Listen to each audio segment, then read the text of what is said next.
Whether the team is giving us the highest of highs or the bluest of blues, we'll cover it all here on Commanders Nightly News. I, of course, am your host, Louie T. Thank you for joining me. Let's get to tonight's lead story. So I want to start off tonight's show debunking some Commanders falsehoods.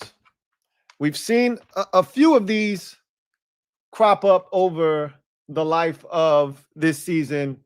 And look, when you're 3-8, nothing's off the table. Everything starts to become a story, even if there's not really one there to be had. There's always room for criticism when you're 3-8. No one is safe. We've had these discussions before, but I do want to make sure that we set the record straight on certain topics when it involves this team, right? Some good, some not so good. So let's dive into some Commanders falsehoods and narratives that have started to grow legs and take on a life of their own. Let's debunk some of these right now. The first one I want to start with is a very easy, low-hanging fruit one to disregard, but it needs to be mentioned anyway. So we start with this tweet from Nikki Javala. This is a tweet from a couple of days ago, and I just went perusing around the interweb, the last few days just to kind of check and see some of the things that I may have missed while I wasn't really on social media. So Nikki Javala, shout out to my wife because she spotted this one. I missed this. Put out a tweet right before the game on Sunday versus the Dolphins. That tweet read, 20 players have missed a combined 81 games for the Commanders. They've lost 3 defensive ends, both, 2 of them starters, obviously, Dietrich Wise, Dorrance Armstrong, Javonte John Baptiste. Their top 2 corners, their 2 starting corners, Trey Amos, second-round pick, and Marshawn Lattimore. Their starting safety, Will Harris, and their starting running back, Austin Eckler. Plus, 4 wide receivers have missed time at various points. We've barely seen Noah Brown and Terry McLaurin this season. Also, Luke McCaffrey is done for the year. And I would venture to say that more than 4 receivers have probably missed time at this point. But I guess you could throw Traylon Burks in there as well now that he's missed a game officially as a Commander. But Debo's missed a game too, right? So I think that's the 4th one for her. But you could say Traylon Burks has missed a game now as well. So that would be 5. And I'm pretty sure the list goes on and on and on, right? Anyway, she says, have missed time at various points. Hard to overcome that. She wrote an article for The Athletic. Then she updated it and said, make that 21 players have missed 82 games, with tight end Ben Sinnott being ruled out for Sunday's game versus the Dolphins. I only bring this up to illustrate the point that the Commanders have missed or lost the most games to injury of any team in the NFL this season. The only other team that can actually sit down and have a cup of coffee with us and have a conversation about their injury struggles and woes is the San Francisco 49ers. There's no one else that's even in the conversation. There are other teams that have players out that are massive. The Chargers have both of their tackles out for the season, but the Chargers have their quarterback. The Chargers have all of their receivers. Haven't really had any of them miss any time this season. The Chargers do have their star running back, their first-round pick running back out and has missed a significant amount of time. But ultimately, it's the 49ers and it's us. So when anybody tries to tell you that Jaden Daniels regressed, this team sucks because Jaden didn't play well, all you have to do is point to 21 players, 82 games missed due to injury, and end the conversation. I'm not telling you that Jaden Daniels has been prolific and perfect when he's been in the lineup, but it's hard to have any consistency. I don't care if you're throwing a 5-yard pass, a 7-yard pass, a 57-yard pass. It's hard to have any consistency when you yourself haven't been healthy for much of the season, and the majority of the guys around you haven't been either, and there's been a constant cycle of new players in and out of the lineup. This is why our season never had a shot. Right here. 21 players, 82 games missed. That narrative is true. The falsehood there is that this is an excuse. No, this is a reason. This is the reason for our season. All right. That's the first narrative that we're going to debunk. That's the easy one. Let's get to a little tougher of a narrative to debunk. So, this is from @IndieSkinsFan, Tim Meek. And I've thought about this several times when we talk about the age of this team. And we talked about this being the oldest team in the NFL at 28, a little bit over 28 years old per average, per the average of the players on the roster, which is the oldest in the NFL. Tim writes on his tweet, 10 oldest guys on the team. Nick Bellore, 36. Marcus Mariota, 32. Von Miller, 36. Tyler Ott, 33. Preston Smith, 33. Bobby Wagner, 35. Tress Way, 35. Jonathan Jones, 32. Chris Moore, 32. Zach Ertz, 35. These are the 10 oldest guys on the roster. None of them are injured. Let me repeat that. Nick Bellore, Marcus Mariota, Von Miller, Tyler Ott, Preston Smith, Bobby Wagner, Tress Way, Jonathan Jones, Chris Moore, Zach Ertz. Bellore is 36. Mariota is 32. Miller is 36. Ott is 33. Preston Smith is 33 as well. Wagner, 35. So is Tress Way. Jonathan Jones is 32. So is Chris Moore. And Zach Ertz is 35. None of these guys are injured. And the only one on this list that has been injured this season and actually missed time is Jonathan Jones, the cornerback. So for all of the conversations around this team being old and the injuries being a byproduct of us being the oldest team in the league is bullshit. It's a farce. The old guys aren't the reason we're injured. Now, Austin Eckler is an older player.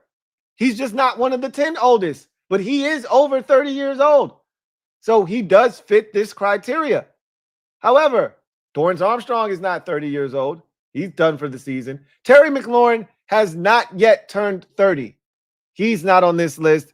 He's out. He's been out basically all year. Noah Brown is not yet 30 years old. He also has been out most of the season. Trey Amos, not 30 years old. He's done for the season. Marshawn Lattimore, not yet 30 years old. He's done for the season. Do I need to keep going? Look, some of the guys that got injured are old, but most of them are not. Football is a collision sport. Injuries do happen. We did not have these inordinate amount of injuries because we're old. We had these inordinate amount of injuries because we had bad luck. So let's set the record straight. Our old guys aren't the ones on the sidelines like Jerry Rice and Emmitt Smith and Dan Marino in that commercial. Our old guys are actually on the field participating and contributing to this 3-8 shit show. It's the young guys that weren't able to hold up their end of the bargain. Okay? Anyhow, I digress. The next and the final falsehood that we will debunk tonight is that Adam Peters is cheap. Adam Peters, according to this list of the most expensive defenses in 2025, isn't cheap at all. As a matter of fact, he spent money. He spent a lot of money, spent a lot of money, spent a lot of money, spent a lot of money. The sixth most on the defensive side of the football. Let me repeat myself. Adam Peters and the Washington Commanders have spent the 6th most money on the defensive side of the football.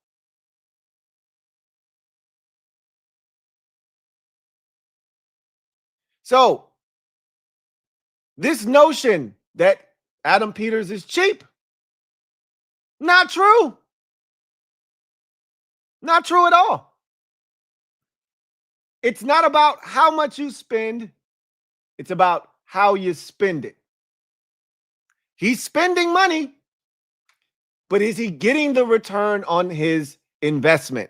When you look at these teams on the list, I see a bunch of quality defenses that top this list that are getting some sort of kickback from their investment, some sort of, dare I say, return on said investment. Steelers, if nothing else, the Steelers force turnovers. They may not get stops consistently. They may not be a great defense, but they force turnovers. We know the Giants are a young, talented defense, but they've spent money. We watched them spend money this offseason. Paulson Adebo and the two safeties, Javon Holland, they spent money on. They spent money on Brian Burns a couple of off seasons ago. They've spent a lot of money. They spent money on the linebacker, Bobby Okereke. That's a good unit, though. That's a good Giants defense. Indianapolis, they're 8-2 for a reason. 8-3, whatever their record is. I think they're 8-2 for a reason. Their offense is really good this season, but their defense is no slouch. Guys like Bynum coming over from Minnesota, big effing deal. The cornerback that they got from the 49ers in free agency, big effing deal. They've brought in guys that have helped turn that defense around. Denver, one of the best defenses in the AFC and in the NFL. A guy that I wanted very desperately in free agency, Allen from the Arizona Cardinals, one of the best interior defensive linemen in the entire league that no one talks about. Sort of a defensive end, but he's a hybrid. They spent money on Dre Greenlaw and Talanoa Hufanga this past offseason. Chicago Bears, they've revamped their defense. They've brought in guys to help change that defense. They spent money on Montez Sweat after trading for him. They spent money on Dio Odangbo. They've spent money to revamp this defense and make it better. And then there's the Washington Commanders. Patriots are right behind us. We know all the money they spent this offseason. They're getting a return on their investment. And then there are the Houston Texans, who we just watched last night put on a clinic on how defense is supposed to be played in this league. We spent more money on our defense than they have. So once again, I repeat, Adam Peters, not cheap. He spent money. A lot of people said more than he should have on Javon Kinlaw. He spent money to bring in Marshawn Lattimore. He spent money on Frankie Louvu.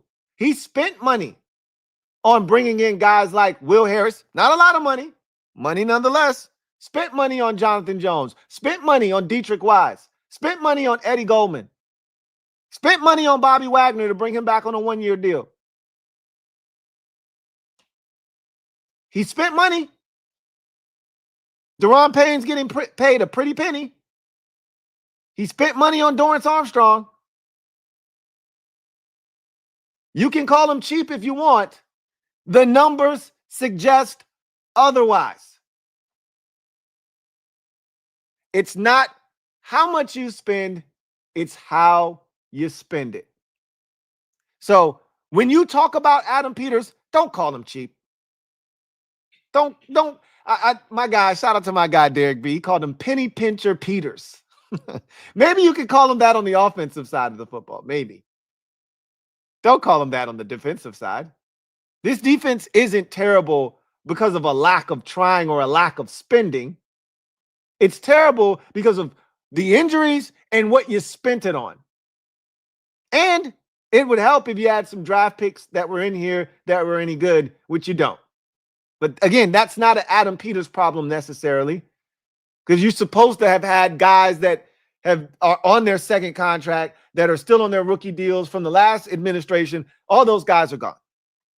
So you don't have those guys to lean on. You don't have first-round pick like Chase Young. You don't have a first-round pick like Emmanuel Forbes. You don't have a second-round pick like Fedarian Matthews. These are all guys that should be going into the best years of their career, shining here as Commanders, and they're elsewhere playing football, if at all. If at all. So again,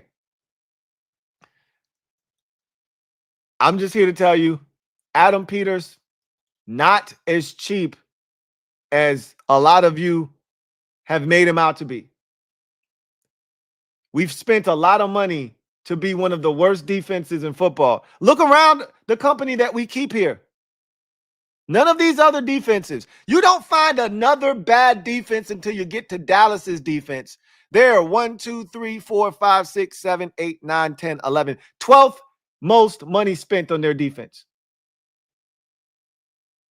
We're 6th. We're top 10. We're top 7. We're the only defense in the top 11 that sucks. Yet we spent the 6th most money on our defense. So again, I'm just here to tell you, don't call Adam Peters cheap. You can question the decisions he's made and the money, how he spent the money, but don't question if he's hoarding the money on the defensive side of the football. Because according to this list, he's not. He's not. So those are falsehoods. Those are narratives that have been perpetuated about this team and some of its personnel, players, etc. I just wanted to debunk some of them here tonight while we had a chance during the bye week. So before we get to in other news, we are going to get a word from our sponsor, come back on the other side, and then we're going to tackle some Commanders news, notes, and rumors, including we're going to end up with at least one San Francisco 49ers wide receiver on this roster next season, possibly 2. And it's not the ones that you're probably thinking about. We'll do that here in a second. Let's get to this word from our sponsor. Sleeper. Sleeper is the best way to experience and connect over sports together. It's a one-stop shop for all of your sports needs. You can celebrate and chat in the games in real time with other users, get the fastest scores, blazing fast news and alerts right at your fingertips. Play in fantasy leagues and win real money on picks contests. So enjoy sports the way they were meant to, together. Download the #1 sports app today. Predict the hottest football stats like passing yards, receiving yards, touchdowns, interceptions, and much more to cash in on your daily fantasy football skills. Use promo code LTN and Sleeper will match your first deposit up to $100. Terms and conditions apply. See Sleeper's terms of use for details. Currently operational in over 25 states. Check out Sleeper today. Sleeper. All right, so we are in other news, and we're going to talk about a bevy of topics surrounding this Commanders team as they finish up their bye week, get away from this disastrous season, and hopefully come back refocused, refreshed, and healthy for the final 6 games of the season and give us a much better showing, even if in defeat, than what we've seen over the last month and a half. So let's get to some house cleaning items first before we get to any rumors that may be swirling around. And we start with something that we all kind of predicted was going to happen, but we had to wait a little while for all the things to clear and for them to take place. But we talked about Jake Moody signing here from the Bears practice squad on Monday. They had to also reactivate Daron Payne and from his suspension. So those two maneuvers, those two transactions, reinstating Daron Payne and signing place kicker Jake Moody, prompted the Commanders to have to make a move of their own because they had gotten rid of a player in Matt Gay off the roster. So the kickers were a 1-for-1 swap out. However, Payne coming back onto the roster, being reinstated, meant someone had to go. They released wide receiver Jacoby Jones. A lot of people lost their shit. Oh my God, he had the highest PFF grade. What are we doing? Oh my God, he's a young player. He played well. Why are we getting rid of him? Pipe down. He's a practice squad guy. They had an extra spot because of Daron Payne's suspension. They used it on Jacoby Jones. He played well. I assume, and I could be wrong here, that play on Sunday over in Madrid is going to earn him more opportunities to be brought up from the practice squad moving forward to be active on Sundays because they liked what he did as a blocker in the run game, wide receiver screen game, and then he caught a pass and made something happen in a crucial moment late in the game. So we talked about him being released. We knew it was all a foregone conclusion that he would be released, clear waivers, and then be brought back on the practice squad. That has officially happened. They bring back Jacoby Jones to the practice squad, and in a corresponding move to free up the space for him to be back on the practice squad, they released safety Daryl Worley. We just talked about him yesterday, along with others that needed to be packed up. They've already packed up Daryl Worley. Good for him. Hope he has success in his future endeavors, but his time here done. Jacoby Jones back on the practice squad where he belongs. He's a guy that they're going to continue to try and develop. And I think we're going to see more of 84 the remainder of this season after he played well versus the Dolphins over in Madrid. So that's the first item that we knocked down. This from Nikki Javala today. This morning, Nikki Javala put this out. It was funny because at DQ's press conference, I want to say it was like Thursday of the week of the Madrid game, he was asked, is this something that you would want to do next year? Maybe they already knew something. Maybe the media already knew. Maybe the team already knew. I'm pretty sure that they had an inkling. That's probably why the question was asked. I don't know. But anyhow, DQ said, well, look, pretty sure that the league is watching, so, I'm going to choose my words wisely. He didn't want to get fined, but no one wants to be in a foreign country. That's not ideal, right? Football players, athletes in general, are creatures of habit. And when you go to a foreign country, it upsets your daily routine. It upsets your body's clock and your natural rhythm of the way you do things. And so that's not ideal, right? And it's crazy because the Commanders hadn't been abroad in basically 9 years. The last time we had been in a foreign country playing a football game was in 2016 when we played the Cincinnati Bengals. So we were due for an international game. We did it, and I was cool with not having to do another game for another 9 years. Well, according to Nikki Javala, the Commanders will be the designated team of an international game in 2026, market to be determined. Ouch. So this is twofold. This is a two-piece combination. One, we're doing this shit again. Who wants to do this? Who wants to get up at the crack of dawn to watch an NFL game again featuring your favorite football team? I most certainly don't. I don't want to do this shit again next year. Well, we are. So now the question becomes, are we getting up at the crack of dawn? Because that is not necessarily the case. This one feels a bit Brazilish to me, okay? I don't know. We could be going to Germany. We could be going to We could be going to, Europe or England, I should say. We could go to one of those England games. This feels like it's something particular, though. This feels like either Berlin or it feels like Germany. Not Germany, excuse me. It feels like Berlin or it feels like Brazil.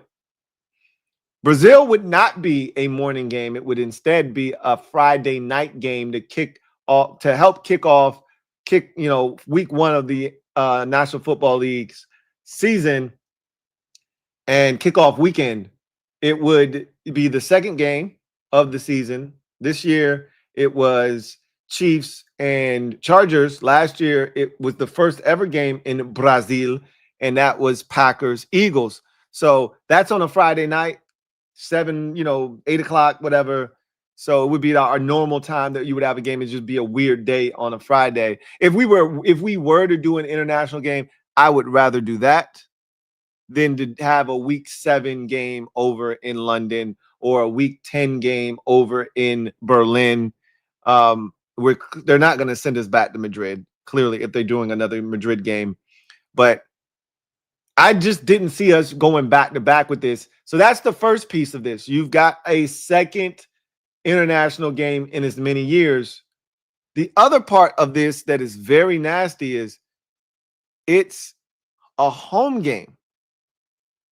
If you read, will be the designated team, which means the home team. You read at the bottom because this is a part of an article that Nikki Javala wrote. She says Commanders will play another international game in 2026 as the designated home team.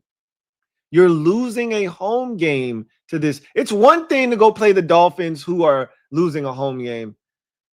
We're losing a home game over this. I hate it. Now, no telling if we were going to be, because you do understand that this season has done damage to the psyche of the fan base. I think we're on the same page here. They're not back to where they were prior to when Josh Harris took over at the end of the Snyder regime and reign of terror, but you've definitely taken a step back in the fan base's eyes. You went from selling season tickets like hotcakes to people trying to get rid of their season tickets and looking to make a quick buck, as they don't want to be at these games down the stretch of this season. Like I told anybody that would listen, DQ is really yet to experience what it's like to have the stadium like fully taken over. That's going to happen this year towards the end of the season when Dallas comes on Christmas and when the Eagles come on a Saturday in week 16. He's going to find out what it's like when you stink it up during the season and you get a late game in the season against one of these NFC East opponents that travel really well. He's going to feel it later on this season. And it's a shame because we were building this into a bully and a tough environment for teams to come in and play. And they've lost that edge. So now you're going to lose a home game. And it's going to suck even more if they decide to do what they did with the Chiefs and Chargers. That's bullshit what they did with the Chargers. Now, the Chargers won the game, so it doesn't matter. But that was a Chargers home game against the Chiefs. So you go over there, and if you were to lose that game, you don't actually have a true home game against the Chiefs. That's bullshit. So they're not going to put us against mincemeat in that first game if it is, over in Brazil. It might be a divisional opponent. You may be playing your Dallas Cowboys, your Philadelphia Eagles game in week 1 at a neutral site. They're calling it a home game, but it'll be a neutral site game.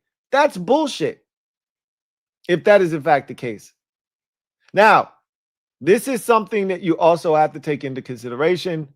The Commanders will have 9 home games next season. As you know, the league, now that they've extended out the season to 17 games, 18 weeks, there's an extra game on the slate that you every other year, swap out conferences getting the extra home game.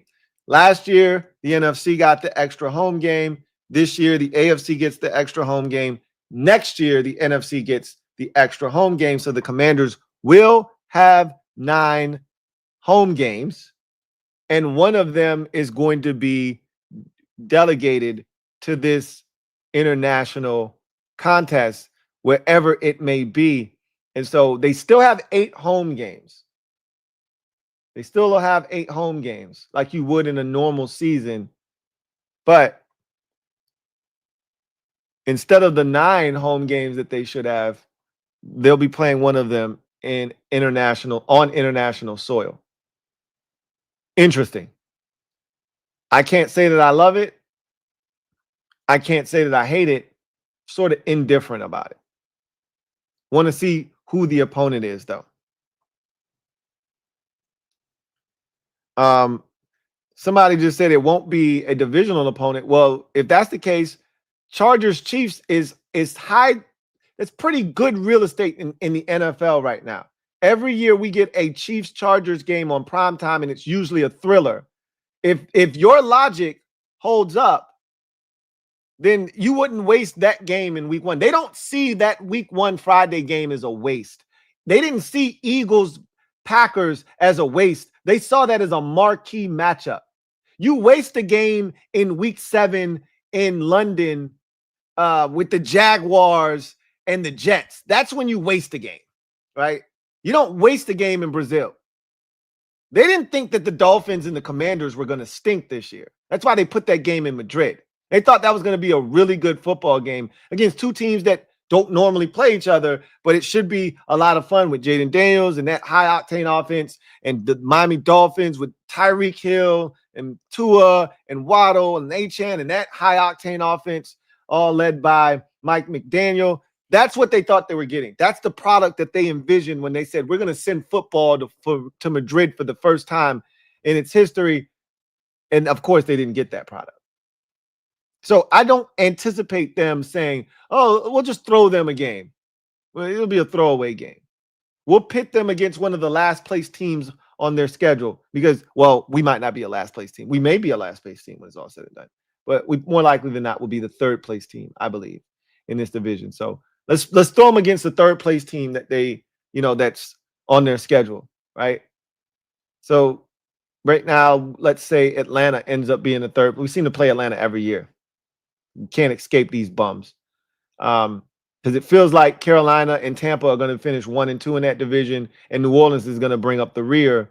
So Atlanta will be the 3rd place team, and they say, hey, let's put these 2 against each other. They always seem to play tough, highly contested games against one another. Let's put that game over in Madrid or Brazil. Highly doubt that's a Brazil matchup to them. They want something high profile in Brazil in week 1 on a Friday. So I wouldn't rule out a team like Dallas or Philadelphia in week 1 to kick off the season. I doubt it's Philadelphia. They've already did Brazil. I don't think they're going to ask them to do Brazil again. I wouldn't be shocked if it's a team like Dallas. But again, that's assuming it's Brazil. It could just be a regular, London game at Tottenham or Tottenspur or whatever the hell the name of the stadium is. And it's a week 6 or week 7 contest, and it stinks. Who knows? We'll see. Anyway, I digress. Now, let's get to what you all probably came here for. And that's some good, wholesome, juicy rumors. So let's talk about the elephant in the room. This team is going to end up with this. And so I talked about debunking falsehoods and narratives that aren't going to be true with this team. This is not one of them to me. This team will end up with a San Francisco 49er wide receiver, former 49er wide receiver on their roster at some point this season, next season. Which one is anybody's guess? So this came down not even an hour and a half ago.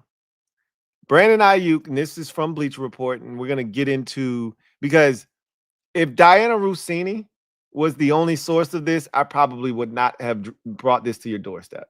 We know Diana Rossini's track record isn't the best when it comes to these types of things. But Mike Silver being on this gives it a little bit more credibility. Not that he's the most locked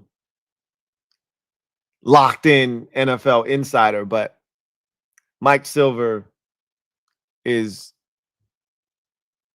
trustworthy enough, I will say. He used to work for the team, so he's part family. He's part family. But it says Brandon Ayuk and the 49ers appear to be heading for a, quote, stunning divorce, close quote, per Diana Rossini and Mike Silver. San Fran has voided the guaranteed money in Ayuk's contract for 2026. Wowzers. So I remember John Lynch talking about this Brandon Ayuk situation maybe a month ago or so. And he sounded very optimistic, as if Ayuk was going to come back and play for the 49ers at some point this season. They were excited about where he was in his recovery process, and they were starting to eyeball dates as to when he could start to get back on the practice field and eventually get back on to the game field. Well, seems like something has turned for the worse in San Francisco. And so let's get more information on this from Mike Silver. He tweeted the following out. Let's make this a little bit smaller so you can see all of it. That is important. So it says the 49ers have grown increasingly frustrated with Brandon Ayuk's lack of communication. Let this be a lesson to anyone out there. If a guy shows you who he really is, you should believe him. Brandon Ayuk was cutting up this past offseason. Really bad. Or last offseason, rather. He showed his ass pretty good. And the 49ers just looked at it as a guy who wanted to be paid. Brandon's just joshing. He's a good kid. Let's just give him the money and let's let bygones be bygones. Well, and nobody could assume that he was going to get hurt. No one could predict that. But it did happen. Now you find yourself in this predicament. His presence at the team's training facility has become scarce. And despite efforts from those within the building to bring him back, his time in San Francisco appears to be running out. And this is an excerpt from the Athletic article written by Diana Rossini and Michael Silver in tandem. It reads, "It's now likely that Ayuk has played his last game with the franchise, according to numerous sources briefed on the matter, who spoke on the condition of anonymity to discuss a sensitive situation." So what it sounds like is the 49ers are growing tired of Brandon Ayuk's antics. This is not the offseason. Real NFL games are being played. He was supposed to be getting closer and closer to coming back, and instead he's been showing up less and less at the team facility. I don't know the answers to that. I don't know why he's not showing up a little bit more, why he's not getting the treatment that he needs, why he's not staying on schedule for the program that they've put forth for him to return to action, but he just hasn't been for whatever reason. And they're starting to get frustrated to the point where they're starting to prepare themselves for life after Brandon Ayuk. So the question that I now have after being exposed to all of this, and the question I have for you is, are you interested in Brandon Ayuk? I know a lot of you were dead set on acquiring Brandon Ayuk last offseason when he was available via trade. Obviously, he ended up working out a long-term deal with the 49ers to stay in San Fran. But the whole Jaden Daniels best friend thing started to come up. People started to look at what Ayuk could be, what he has been, and feel like, hey, he'd be a great complement for this offense, so forth and so forth. We know Adam Peters has a relationship with Brandon Ayuk, being that they crossed paths in San Francisco. I believe that Adam Peters was huge in the decision-making process of trading up. Remember, the 49ers traded back up into the first round to get Brandon Ayuk the year he was drafted. I think Adam Peters, much like with Debo, has a relationship, feels good about him, and will vouch for bringing this dude on board if the opportunity presents itself. However, he's not the one that I think we're going to end up with when this season is over with. We'll see. I'm intrigued to see where this Ayuk situation goes because you've got Jaden Daniels, who is not only a guy that has played with Ayuk before, but that's his best friend, like one of his best friends, I should say. I shouldn't say it is his best friend because he's very close to Brian Thomas Jr. and Malik Neighbors as well. But he's also really close with Brandon Ayuk and Ricky Pearsall and others that he played football with, Rashad White, all these guys that he played with at Arizona State. So will the team be actively aggressive in trying to pursue Brandon Ayuk? And again, I don't see Ayuk being the one that ends up here because I don't think the 49ers are just going to cut Brandon Ayuk. Doesn't make any sense to do that when you can trade him and get something back for him. The question is, what do we have to give the 49ers? Nothing, which is why I don't see him ending up here. I do, however, and I don't know if you guys saw the article that was written or the tweet that came out earlier today about wide receiver Jauan Jennings, who is set to become a free agent. If you recall, he had a standoff with the 49ers this offseason and held out of most of camp looking for a new deal. They ended up restructuring the one-year deal that he had and kind of giving him some more guaranteed bonus money and bumped up the salary a little bit, but kept it as a one-year deal, essentially. He'll be a free agent, will Jauan Jennings. Also, Kendrick Bourne is in San Francisco, a guy that we all wanted here in Washington, or not all, a lot of us wanted here in Washington when the injury started to take effect at the receiver position. He ended up signing with the San Francisco 49ers. He's boys with Mac Jones, is Kendrick Bourne, but Mac Jones is about to be out of that lineup. However, what do you think the Commanders are going to do? And do you think they're going to end up with at least one of these receivers, Kendrick Bourne, Jauan Jennings, and Terry McLaurin, or Brandon Ayuk? Ayuk seems a bit far-fetched because you're going to have to give up something. And I don't think we're afraid to eat the contract that he's currently under. Like we can fit that into our budget and our salary cap. I don't think that's the issue. I believe the issue is draft compensation. Someone's going to be willing to give up some draft capital for him. What I think if you're the 49ers, though, you're in a sticky spot because what is the proper draft compensation for a guy coming off of major knee surgery that we haven't seen on the field and don't know how he's responded to it? You can't tell me that he's played his last down for the San Francisco 49ers and that they're going to recoup a pick from someone who hasn't actually laid eyes on post-injury Brandon Ayuk. I just don't see teams in the league going for that. So that's an interesting dynamic there with Ayuk and what you can possibly get back in return for a trade for him, because you just don't know right now.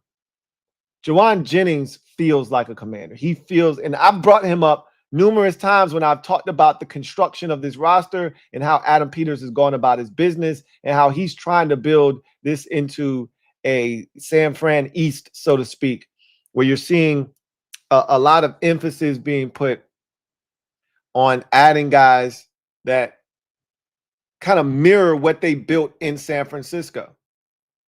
And to me, Jennings would represent replacing Noah Brown, right? Like, we can sit here and talk about Treylon Burks potentially doing that. We can't trust him to stay healthy. So I talked about them drafting Ben Sinnott because it reminded him, and he even said Ben Sinnott was drafted to be sort of a Kyle Juszczyk / George Kittle. We haven't seen the George Kittle, but we've seen plenty of the Kyle Juszczyk, right? I talked about them bringing a guy like Debo in the fold because Debo is the perfect complementary wide receiver. What has he been, especially when we saw the small sample size in the first 2 weeks? So ultimately, I think Jennings is the guy that's more likely here. There was a tweet that was put out earlier today, accompanied with an article that basically talked about the end of the road for Jennings in San Francisco is near. He's dealt with a myriad of injuries over the last year and a half, but more importantly, he wants more money than the 49ers can afford to give him. They've allotted a lot of their resources to the defensive side of the football. They just paid Brandon Ayuk, whether right or wrong. That money is still on the books. And so they've got decisions to make.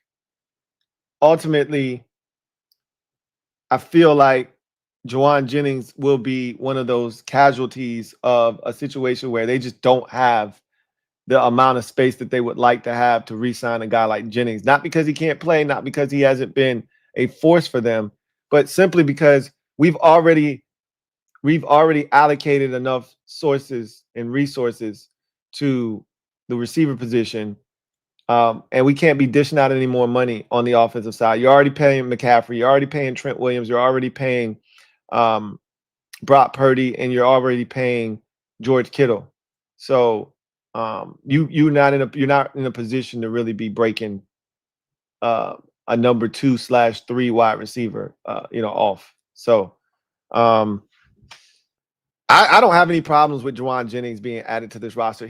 But this is the thing: whether they add one, 49ers former 49ers wide receiver, or in Jennings and or Ayuk and or Kendrick Bourne, or they add multiple 49er receivers, both Bourne and Jennings, both Bourne and Ayuk, both Jennings and Ayuk, whatever that looks like, they still need to draft a guy. Can we agree on that? They still need to draft a receiver, no matter what it looks like. I talked about the Texans last night. If you didn't watch that game, you missed a good one.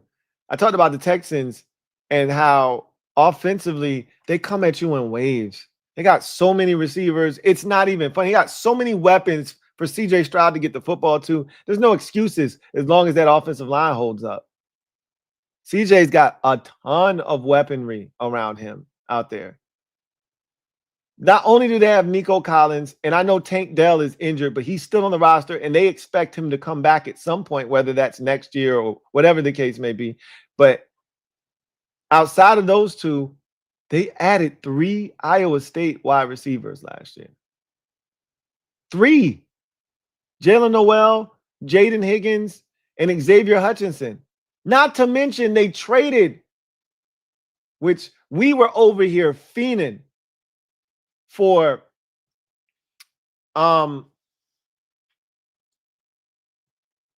Christian Kirk to get to free agency. He was this close. And then Houston was like, nah, we'll give you a 7th round pick for him. Don't cut him loose. I swear he would have made a beeline for Washington because of his relationship with Cliff, but never got the chance. So when you watch a team like Houston assemble the type of roster that they've assembled, those are Commanders' goals right there. That's what you're looking to do. And I see 3 former 49ers being free agents next year as receivers. It wouldn't shock me in the least if they grab multiple former 49 receivers, but I'd expect at least one on this roster next year, in addition to them still being aggressive in the draft and taking one relatively early, I believe, this year. But once again, we will see. So that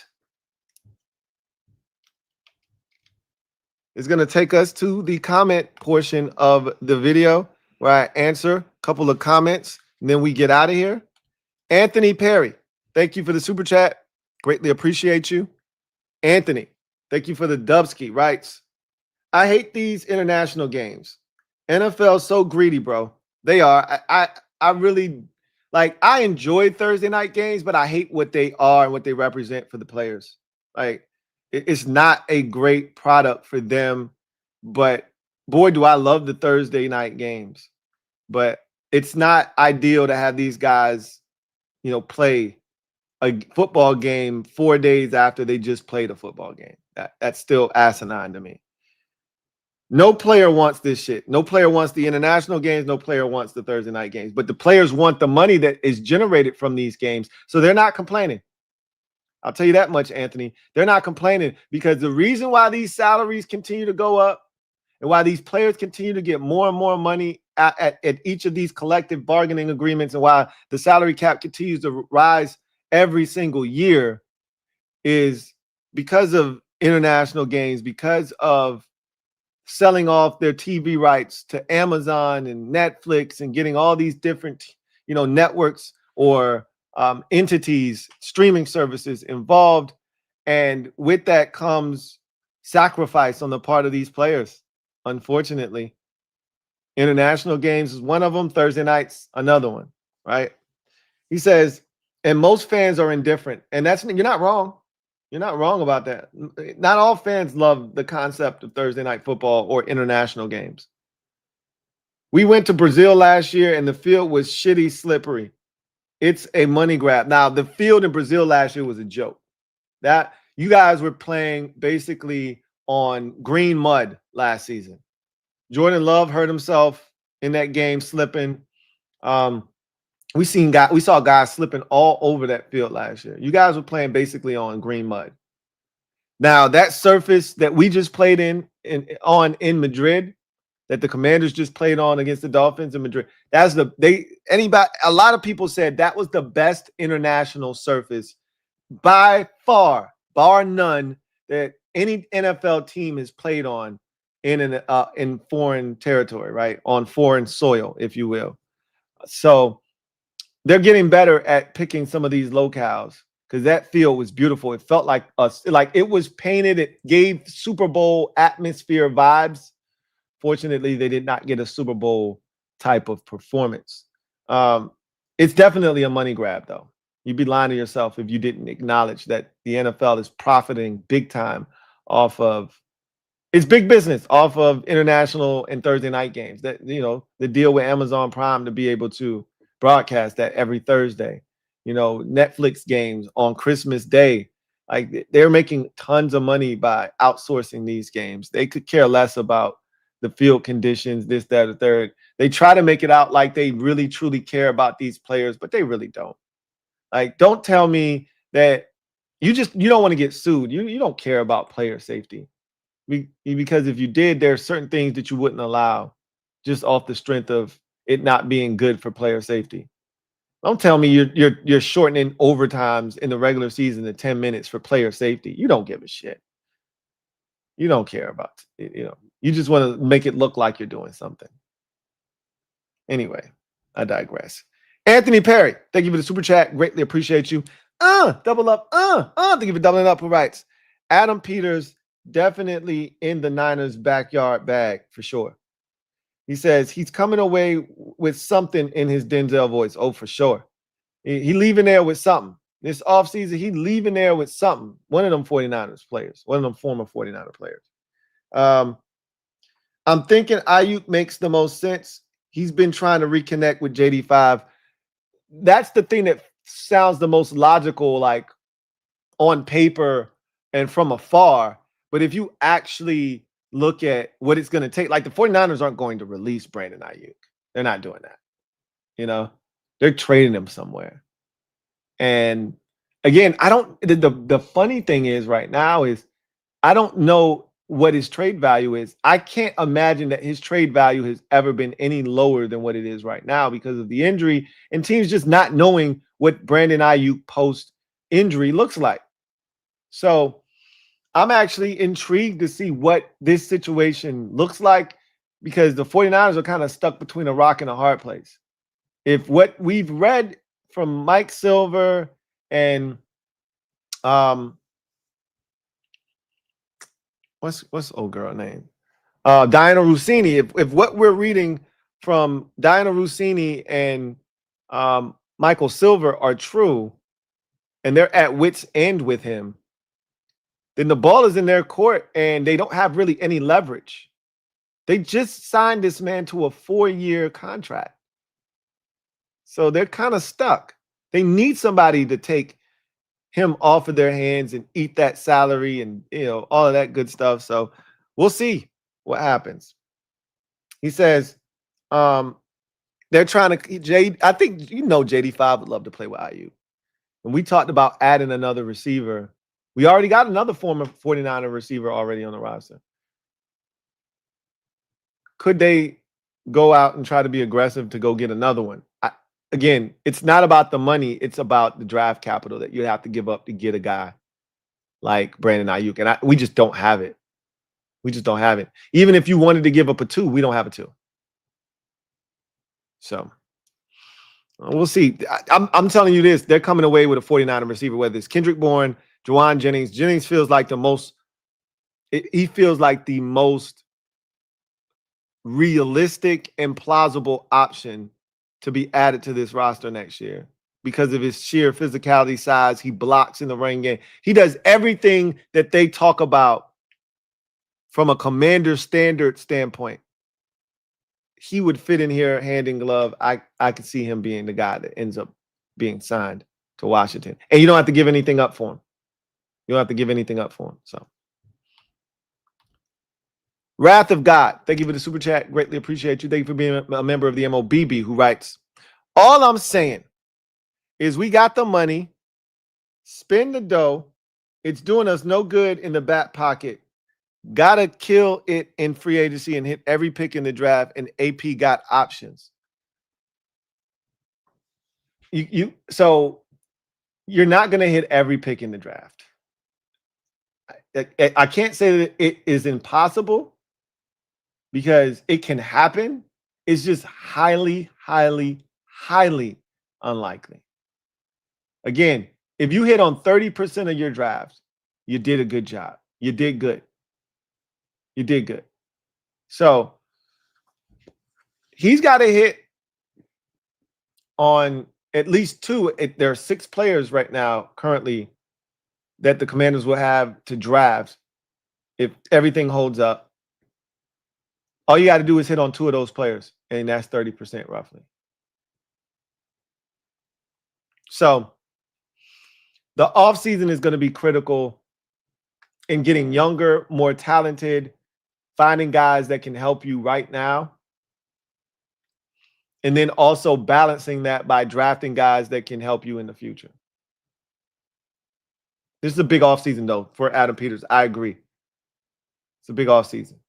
Need to press a lot of right buttons to get us back to where we can compete at a high level.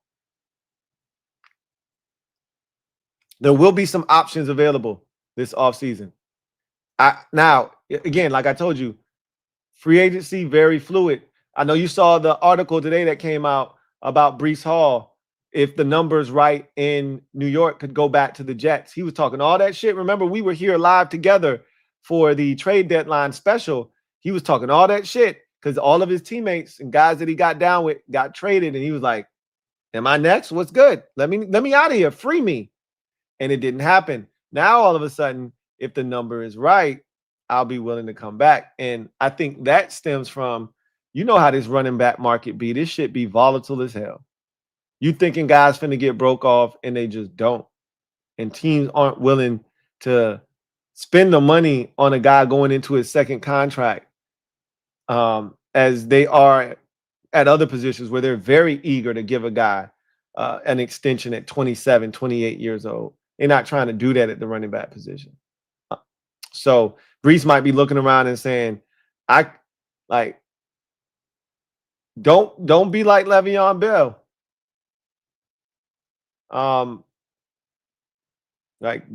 Don't leave when you hot. That's where Mace screwed up. That's what a wise man once told me. Maybe the Jets is the best option for him to go back if the money's right. We'll see. Somehow I envision that there's no way those 2 dynamic backs that we talked about the other day on the offensive breakdown show, there's no way that they're both available. I wouldn't be shocked if neither one of them were. K9 or Breece Hall. I wouldn't be shocked if neither of them were available come March. But we'll see. But to your point, we have the money. Adam Peters can't be afraid to spend it. He can't be afraid to spend it. And again, we want younger talent, if at all possible.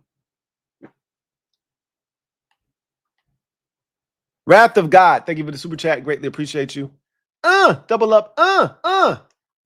Wrath of God writes, the first and third round picks better be winners. Now, I can second that statement. My name is Louie T, and what am I supposed to be saying right now? And I approve that message. There it is. My name is Louie T, and I approve that message. First and third round picks better be. If you don't trade back and pick up more picks, which I feel like is highly unlikely right now, but you never know what happens in the draft. And that's all you have in the first 2 days is a 1 and a 3. Them shits better come out smoking. Them shits better come out steaming like Willie Beeman, bruh. Them shits better be hot like fire. Hot like fire. Them shits better hit. Soon as we get to the off-season program, they already buzzing about the first and the third round picks. Them shits better be hot soon as they hit the pot. I ain't trying to wait, especially the first rounder. Especially the first rounder. Somebody said to me the other day, don't make no difference about the second round pick. We won't do shit with them no way. Look, until the narrative officially switches, we stink with second round picks, man. I know Sam Cosmi was a second round pick, and that's what those of us who want to try to debunk that narrative of, oh, we stink at making second round picks. Hey, we had 3 of them hoes 2 years ago in 2024 draft. Hey, man, I'm not saying. I think Trey Amos he like that. So again, I don't subscribe to that, but there have been a lot more misses than hits. We can both agree on that, right? There have been a lot more misses than hits. So, we'll see. But I'm with you. Them first and third rounders better hit. Look, if you hit in the 6th round, cool, man. You hit in the 5th round, cool. You hit in the 7th round, man, you a wizard, bruh. Them day 1 and 2 picks, I need them shits to hit every year, bro. You ain't gonna hit on all of them, but I need them shits to hit like crack in the 80s, bruh.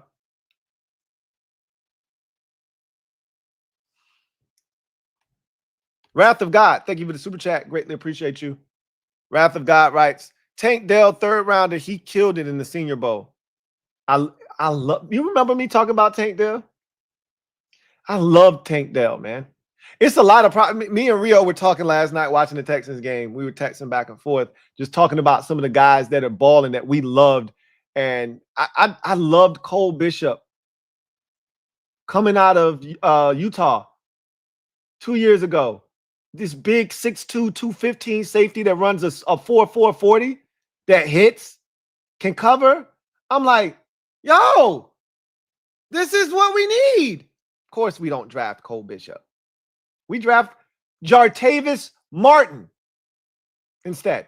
Cole Bishop is out here killing shit. He hooping. And we got Jartavis Martin. I'm aware they weren't in the same draft. I don't care. Cole Bishop is like that. I'm just tired. Rio's like, they never listen to us. I said, never, ever. We do all this work and we find all these prospects that have all this talent and they never end up here in Washington. Never. So you can find talent in the 3rd round. That's what you're suggesting here with Tank Dell. You damn right you can. There are a lot of really good football players that are 3rd round picks that are hooping in this league. We gotta start finding these dudes and getting these guys that have blue chip potential. For some reason, it may not have manifested itself in college, but the talent is there, and you got to get them and bring it out of them once they get here in Washington.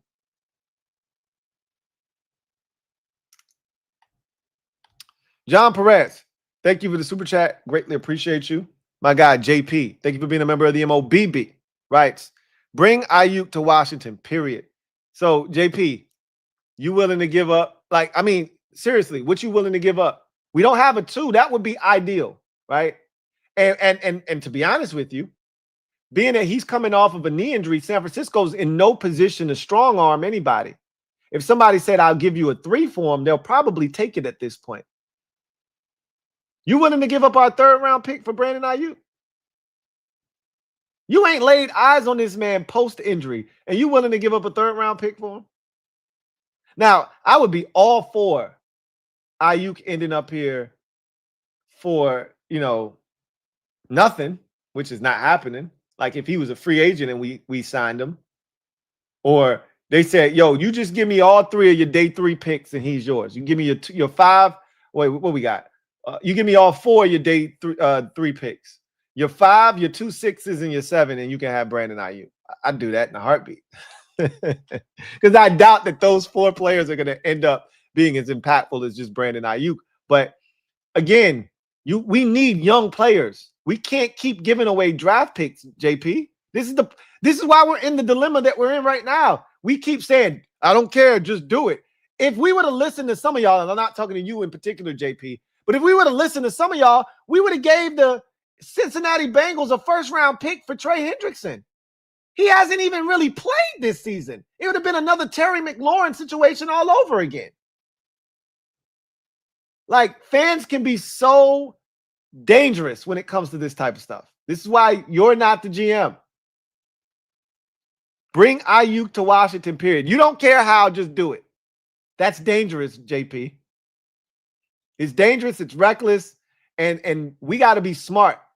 After what just happened to us in 2025, we have to be smart about how we address our roster moving forward, how we move. We got to be tactical how we move. We can't just be willy-nilly moving around the block no more. People watching us. The streets is watching. People is talking. Man, it's a lot of teams all in our shit.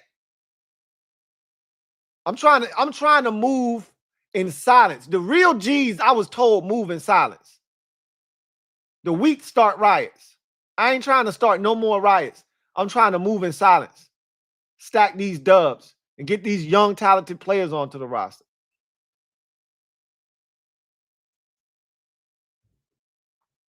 Streets is watching. People is gossiping. People all in your shit. What's the cause of it? I need to know. We can't just bring Brandon Ayuk to Washington, period. But we can bring Jawan Jennings to Washington. You can bring Kendrick Bourne to Washington. Those are more likely than Brandon Ayuk, I believe. But I wouldn't rule out anything. Our general manager, Adam Peters, does have a relationship with John Lynch and Mike Shanahan. So, those conversations definitely do take place. But they're not giving him away. This isn't Little Joe's Auto. They're not giving him away. So we'll see what happens. John Perez, my guy. JP, thank you for the super chat. Greatly appreciate you. Double up. Thank you for doubling up. Who writes, what I meant to say is Ayuk if he gets cut. Oh, hell yeah. At that point, we should be at the front of the line. And trust me, we have an advantage that no one else has. If he gets cut, he wants to play with his best friend.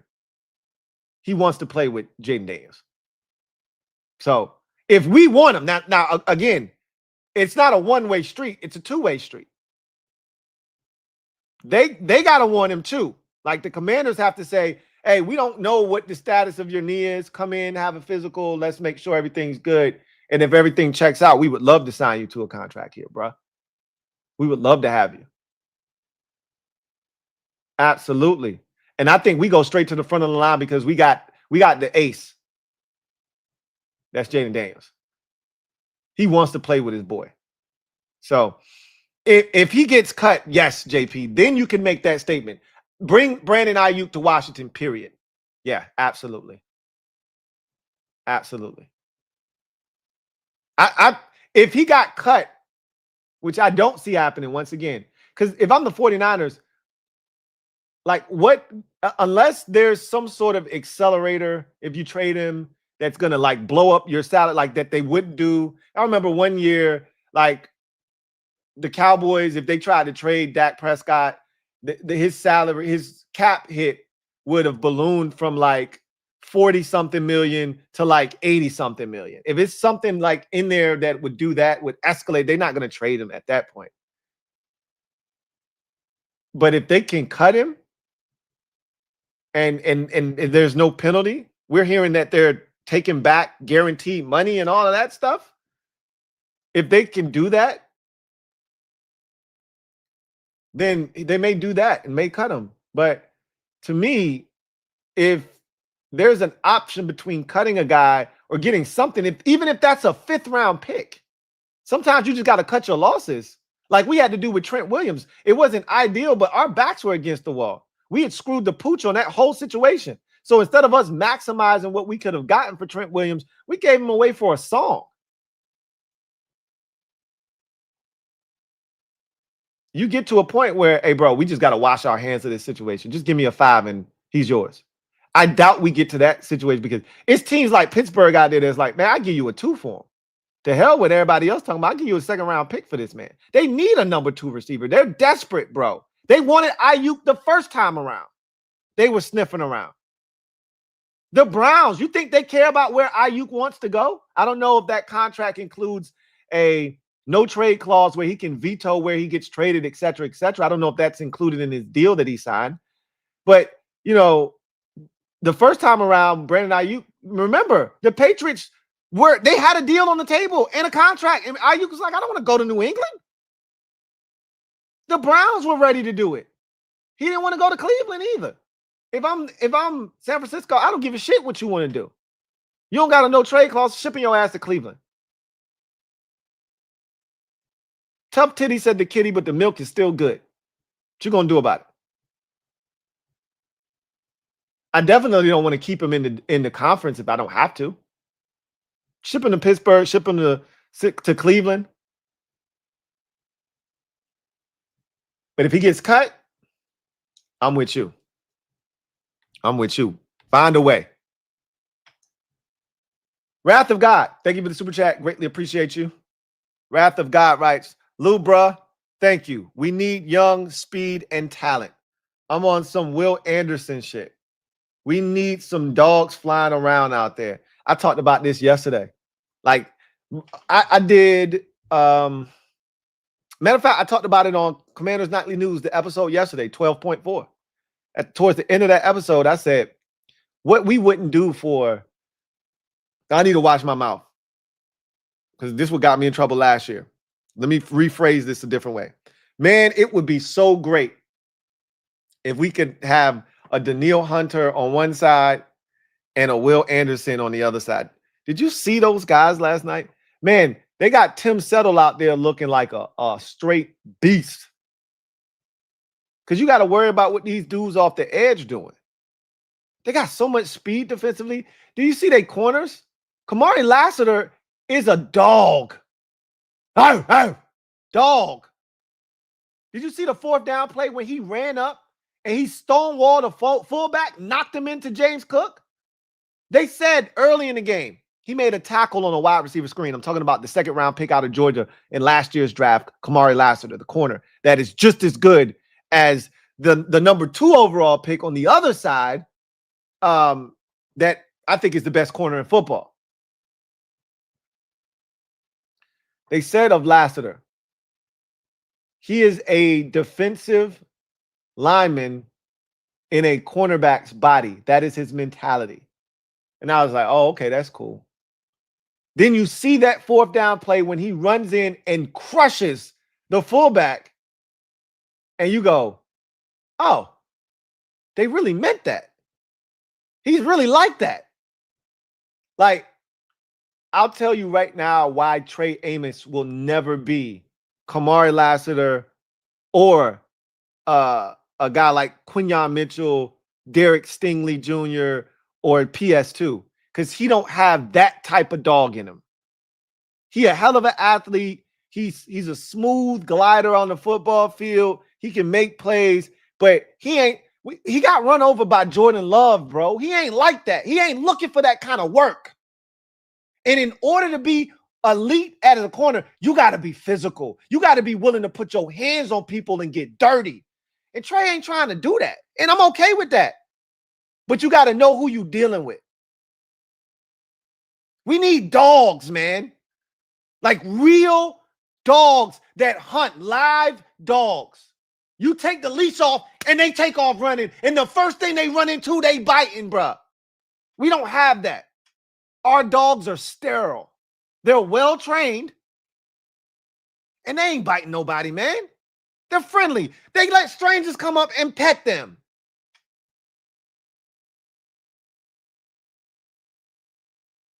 You seen the Richard Pryor special? One of my favorite stand-ups. He said, oh, I don't pull no byproducts. This will be nice. Could you fix this up for us, Rich? And could I have a glass of wine with that, perhaps? Those are our dogs, right? They ain't the Doberman pictures he was talking about. This look like I'm smiling, mother. That's what Quinyon Mitchell is. That's what PS2 is. That's what Derek Stingley is. That's what Kamari Lassiter is. We need dogs, bro. Will Andersons don't grow on trees. You want one of them, you got to be in the top 5. Like, I mean, I'm being honest with you. You want a Myles Garrett? That's number 2 overall pick. You want Will Anderson? That's the number, 3 overall pick? I mean, I mean, like, you can find the TJ Watts of the world. What was he, the 30th pick in the draft? Like, sometimes you get lucky. Sometimes you get lucky. But you look at the best, players in the league at their respective positions. You look at elite stuff. Usually that elite stuff is found in the top 10. I'm not telling you can't find elite stuff else. I just told you Kamari Lassiter is a 2nd-round pick. All right. Like, there were other guys, and I hate to do this. There were other guys because it's revisionist history. There were other guys that I would have preferred than Johnny Newton. And I said, everybody told us, this guy would have been a 1st-round pick had it not been for the injury, et cetera, et cetera. I was happy when we got him. But I was a Braden Fisk guy. Go back and watch my video and you'll see me. I was like, Braden Fisk, I think he's going to be a problem at the NFL level. And he has been. There are other guys that we could have taken that would have, enhanced this defense, would have been better players for us. But it is what it is. I just know we have to do a better job of finding guys that are savages on the field. Like Henry To'oTo'o. I was like, go and watch my draft videos 2 years ago. I'm like, this Alabama, I fell in love with Henry To'oTo'o 2 years ago. Like 2 years before he was drafted when he was at Bama. I'm like, yo, who the hell is this number 10 running around the field like a damn Tasmanian devil? It was Henry To'oTo'o. He wasn't even eligible to be drafted that year when I found him. I was like, shit, I want that guy. I don't know what round they got him in. It wasn't the 1st round. I don't think it was the 2nd round either. He's a problem, bro. We all wanted. I'm not going to sit here and say we all wanted Azeez Al-Shaair. Y'all remember that? Y'all remember 3 years ago in free agency, before he went to Tennessee, on that 1-year deal, we were all screaming, go get Azeez Al-Shaair. Nope, they let him go to Tennessee. That's the last group. Had a chance to go get him after he left Tennessee, they let him go to Houston. Now, he was going to follow his defensive coordinator, right? He was in San Fran with D'Amico. It was an easy pairing. Okay, I get it. Yeah, he's a head case on the field, and he hits anything that's moving, including quarterbacks that are sliding or out of bounds. I don't care. I saw this man make a play down the field, 25 yards, tipped a pass that got picked off. We don't have a linebacker on this team that is tipping a pass 25 yards down the field that's getting picked off.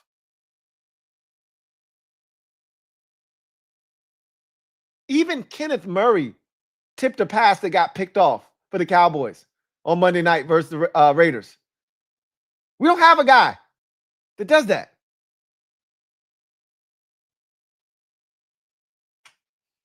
They get interceptions. Like, I'm not telling you that we need to build the Houston Texans defense. Can we just have some of the parts, though? Can we have a corner? Can we have a linebacker? Can we have a defensive end? Something we can build around. One guy, one building block on defense that you can just start to build around. We don't even have that. We thought Mikey was going to be that. He isn't. Trey Amos is a good corner, but like I said, he doesn't have that dog in him.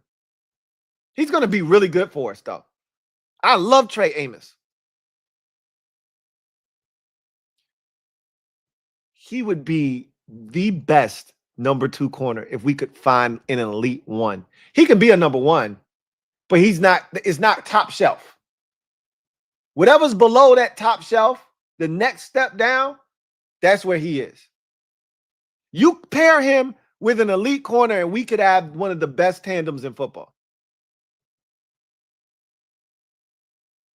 That's what I was hoping Marshawn Lattimore was going to be. Really back to what he was. That would make Trey the second guy, and now you got this really dangerous duo. But obviously that didn't happen.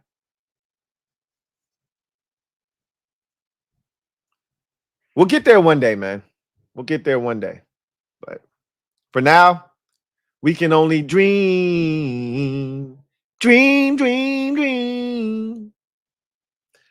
Anyhow, enough of me talking your head off on a Friday night. You got better things to do. That's going to do it for me, your man Louie T, here on Commanders Nightly News. I look forward to chopping it up with you guys next time. Enjoy the weekend, man. I'm going home to see family. I'm going to go see them again next week for Thanksgiving, but my wife's going to a concert. So I just said, you know what? Hell, I ain't got shit to do. Right? Why stay home? Let's go watch football with Pops. Go see the fam. Kick it for a little bit. I'm going to enjoy the bye week. You should do the same. Touch some grass. Do something. Don't sit and lament over this squad. They're getting away from football. Maybe you should too. I'm not. I'm a fiend. I'm a junkie. It's already in my veins. I can't get rid of it. I'll be watching Eagles, Cowboys at 4:25 on Sunday afternoon, along with all the other games that'll be on Sunday. So you enjoy all of that. I will definitely be back, though, Sunday night. That's a damn good one. We got Rams, Bucks. That could be a playoff game, playoff preview that we could be getting. That's a big one. I'll definitely be back for that one and breaking that one down when it meets its conclusion. So you want to see another really good defense? Watch the Rams. That's a really good group, man. I already told you about their linebacker, Landman. You'll get to see him. And you'll even get a chance to see our old buddy, Emmanuel Forbes, who's playing his ass off for the Rams. You're going to be mad. Let him get a pick on Baker Mayfield. You're going to be pissed off. He playing like that, though. He playing like that. He playing physical. He attacking receivers. He attacking the football. You're going to be mad if you ain't watched him. You be like, man, this is all bullshit. It is what it is, man. I told you, everybody matures at a different rate. Sometimes you just need somebody to believe. You just need somebody to believe in you, man. And that's why I said I'm not giving up on Johnny Newton just yet. But I don't think it's in him. But who knows? The light bulb could come on in year 3. You just never know. Anyway, I digress. You guys get out of here. Enjoy the rest of your weekend. Have a good one. Peace. Here comes the diesel. Here comes the diesel. There's the snap. Hand to Riggins. Good hole. He's got the first down to the 40. He's gone. The 35, the 30, the 20. He's